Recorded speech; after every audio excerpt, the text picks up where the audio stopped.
और इस वक्त की बड़ी खबर की बात करते हैं। लोकसभा चुनाव को लेकर गांधी परिवार से जुड़ी इस वक्त की बड़ी खबर आ रही है। सूत्रों के मुताबिक अमेठी और रायबरेली से गांधी परिवार का कोई सदस्य चुनाव नहीं लड़ेगा। प्रियंका गांधी भी नहीं लड़ेंगी लोकसभा चुनाव, राहुल गांधी भी अमेठी से चुनाव नहीं लड़ेंगे, सिर्फ वायनाड से ही चुनाव लड़ेंगे। ऐसी खबरें बहुत दिनों से आ रही थी और आखिरकार अब ये बिल्कुल साफ हो गया है कि अमेठी रायबरेली से गांधी परिवार चुनाव नहीं लड़ेगा। इन सीटों पर किसी और को मौका देगी।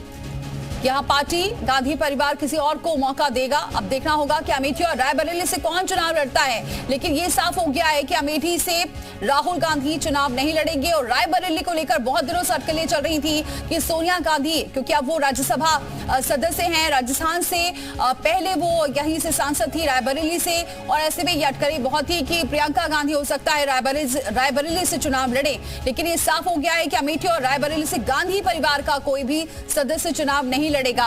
अब कौन लड़ेगा ये देखने वाली बात होगी, क्या वजह रही इसके पीछे, क्योंकि पिछली बार अमेठी से हार गए थे राहुल गांधी। स्मृति ईरानी बहुत ज्यादा एक्टिव भी हैं, वहां से लगातार वो अमेठी में दौरे करती रहती हैं।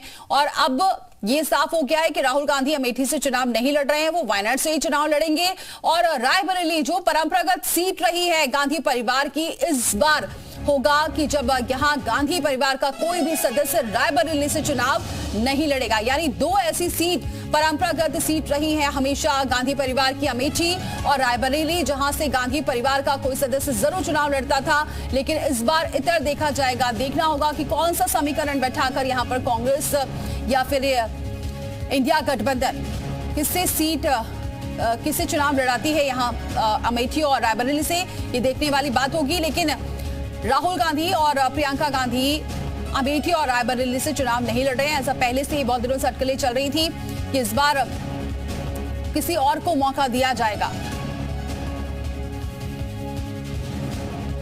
चुनाव होते हैं, कभी नगर निगम पर भी कांग्रेस का कब्जा हुआ करता था। राहुल और प्रियंका, अगर हम पिछले चुनाव की बात करें 2019 की, स्मृति जुबिन ईरानी से मात्र 55,000 के आसपास वोटों से हारे थे। वोट शेयर भी उनको ठीक ठाक मिला था, 43% राहुल गांधी को मिला था, 49% के आसपास स्मृति जुबिन ईरानी को मिला था। तो 6% का एक अंतर था, लेकिन इस अंतर को कम किया जा सकता था अगर राहुल गांधी लगातार सक्रिय रहते। चुनाव हारने के बाद वो शायद ही कभी वहां पर गए हों, एक आध पदयात्रा उन्होंने जरूर की, लेकिन उस पदयात्रा में मैं भी शामिल रहा था कवरेज के लिए, लेकिन वहां पर बहुत ज्यादा भीड़ नहीं दिखी। तो ऐसे में राहुल गांधी को लग रहा है कि वहां से वो दोबारा हारेंगे और कांग्रेस की स्थिति पूरे देश में एक गलत मैसेज जाएगा। लेकिन उत्तर प्रदेश के लिए भी ये मैसेज गलत है। अगर राहुल और प्रियंका नहीं लड़ेंगे तो कांग्रेस की परंपरागत सीटों पर आखिर कौन सा चेहरा होगा।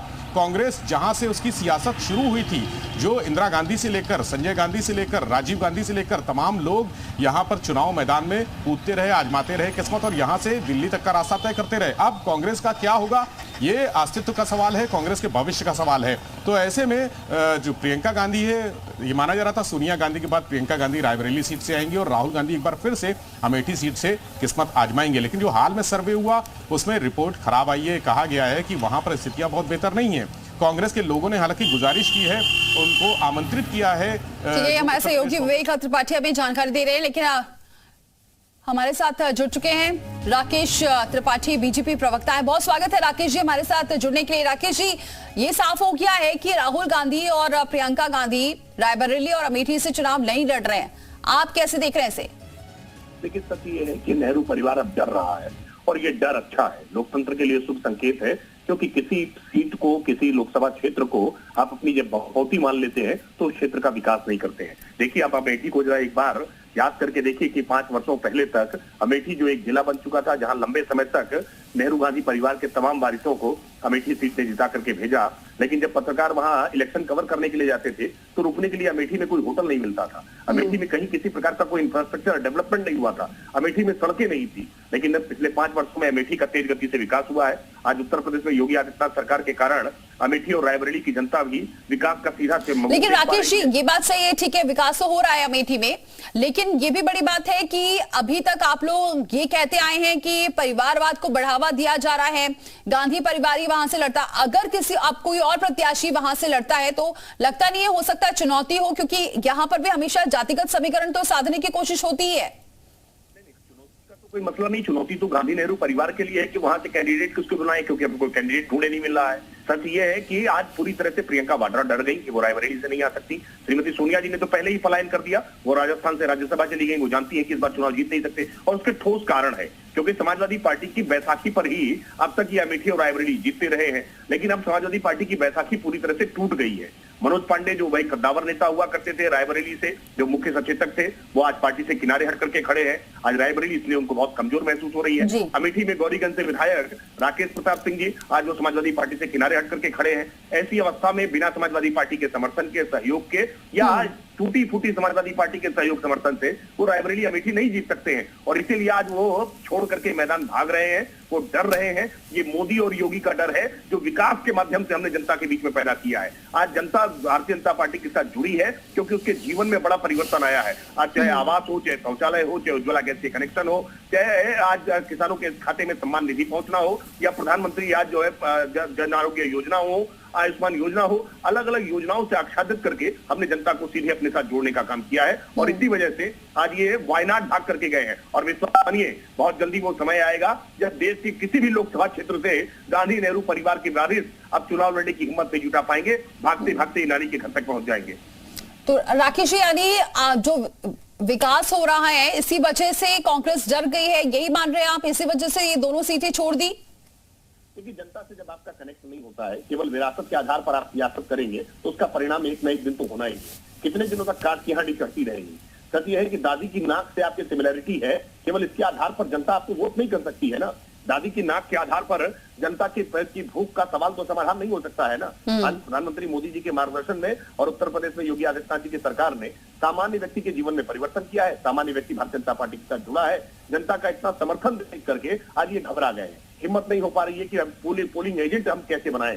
आज कांग्रेस को अमेठी और रायबरेली में पोलिंग एजेंट ढूंढने से नहीं मिल रहे हैं, और इसी कारण से आज ये यहाँ से पलायन कर रहे हैं। धीरे धीरे करके एक एक करके पूरी तरह से साफ हो जाएंगे। उत्तर प्रदेश से लगभग साफ की अवस्था में, पिछली बार केवल एक सीट जीत पाए थे, इस बार उत्तर प्रदेश से कांग्रेस 0 हो जाएगी। और धीरे धीरे करके जो हम कांग्रेस, ठीक है राकेश जी, बने रहे हमारे साथ। अंशु अवस्थी हमारे साथ जुड़ चुके हैं, कांग्रेस प्रवक्ता हैं। अंशु अवस्थी जी, बहुत स्वागत है जुड़ने के लिए। अंशु जी, क्या वजह बताई जा रही है कि अमेठी और रायबरेली सीट छोड़ दी, क्योंकि परंपरागत सीट रहा करती थी कांग्रेस की?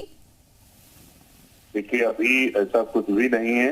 अभी कांग्रेस पार्टी की जो सेंट्रल इलेक्शन कमेटी है वो टिकट को लेकर चर्चा कर रही है, और हमने उत्तर प्रदेश कांग्रेस की तरफ से एक प्रस्ताव भेजा है। हम चाहते हैं कि गांधी परिवार वहां से लड़े, क्योंकि गांधी परिवार का वहां पे पारिवारिक रिश्ता रहा है, पीढ़ियों से रहा है।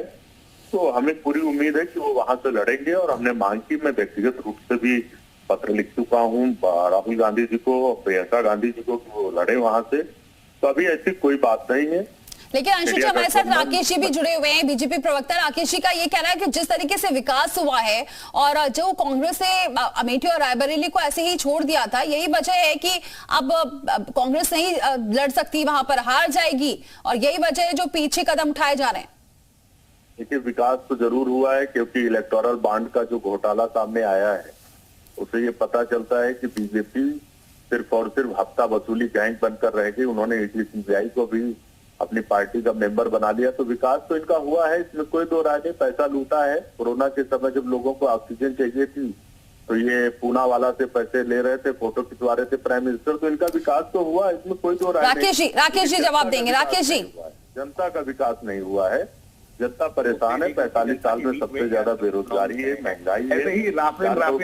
अंशु जी, राकेश जी जवाब दे रहे हैं, रुकिए जरा। पेट्रोल डीजल 60 रुपए का पेट्रोल डीजल 100 में बेच रहे हैं। तो विकास तो इन्होंने किया है। 50 लाख ठीक है अंशु जी, रुकिए जरा। राकेश जी जवाब दे रहे हैं, बोलिए राकेश जी। अब देखिए, वो अंशु जी का क्या रिकॉर्डर है, वो बंद नहीं होगा। जितना उनको पार्टी दफ्तर से कहा गया उतना पूरा बोल के ही जाएंगे। सच ये है कि राफेल रटते रटते राहुल फेल हो गए। राफेल को लेकर के भी इन्होंने चौकीदार चोर है, कई सारे स्लोगन दिए थे, कई नारे दिए थे। क्या हुआ? जनता ने क्या स्वीकार किया? न्यायपालिका में क्या हुआ? इसी तरह से ये अडानी कर रहे थे। मैं पूरे विश्वास के साथ कह रहा हूँ, अडानी करते करते ये नानी के यहाँ चले जाएंगे। और इस बार अब एक नया मुद्दा इलेक्टोरल बॉन्ड लेकर आए हैं। सच ये है कि ये बेल बॉन्ड भर करके जमानत पर रिहा है। इस समय कोर्ट से जमानत पर रिहा बेईमान लोग आज भारतीय जनता पार्टी को बेईमान बताने का प्रयास कर रहे हैं। शर्म नहीं आती है? देश के निष्कलंक प्रधानमंत्री, जिस प्रधानमंत्री ने न खाऊंगा, न खाने दूंगा, न केवल कहा बल्कि करके दिखाया है। और राजनीति में शिष्टाचार, राजनीति में शुचिता, राजनीति में ईमानदारी, राजनीति में आज एक पारदर्शिता क्या होती है, ये स्थापित करके दिखाया है। लोगों का राजनीति को लेकर के खोया हुआ भरोसा वापस लौटा है। लेकिन आप प्रधानमंत्री पर जितना व्यक्तिगत हमला करेंगे उतना ही खामियाजा। ठीक है, राकेश जी बने रहे हमारे साथ। अंशु जी, लेकिन सवाल यही है ना, मुद्दे पे अगर आए तो आपको क्यों ये निवेदन क्यों करना पड़ रहा है कि अमेठी और रायबरेली सीट से गांधी परिवार ही चुनाव लड़े? ऐसी क्यों नौबती क्यों आ गई है अभी? नहीं, अमेठी क्यों लड़े ये बिल्कुल कोई सवाल ही नहीं है। अमेठी और रायबरेली से गांधी परिवार का एक आत्मीय लगाव है। कोरोना काल में जब तो फिर ये चर्चा क्यों चल रही है कि राहुल गांधी नहीं लड़ने वाले, वायनाड से लड़ेंगे, रायबरेली से प्रियंका गांधी भी नहीं लड़ेंगी, कोई किसी और को मिलेगा टिकट, ऐसी क्यों चर्चा चल रही है? मैं जवाब दे रहा हूँ। देखिए, रायबरेली अमेठी का पारिवारिक रिश्ता है गांधी परिवार से। जब अमेठी की जो मंत्री, जिनको अमेठी की जनता ने वहां से जिताकर भेजा, मंत्री बनाया, वो अपने घर में ताला डालकर बैठी थी, कोरोना काल में निकल नहीं रही थी। उस समय राहुल गांधी जी ने ट्रकों राशन भिजवाया, रायबरेली में लोगों की मदद की, दवाइयां भिजवाई। तो उनका एक पारिवारिक रिश्ता, और निश्चित तौर से वहां के लोग चाहते हैं कि वो वहां से लड़े। अमेठी और रायबरेली के लाखों लोगों ने उनको जो है संदेश भेजा है कि आप यहाँ आए जी, और आप देखिएगा कि वो चुनाव लड़ेंगे और बीजेपी का। चलिए ठीक है, आपकी बात मानते हैं, चुनाव लड़ेंगे, लिस्ट आने देते हैं, उसका इंतजार करते हैं। बहुत शुक्रिया अंशु जी और राकेश जी हमारे साथ जुड़ने के लिए। आगे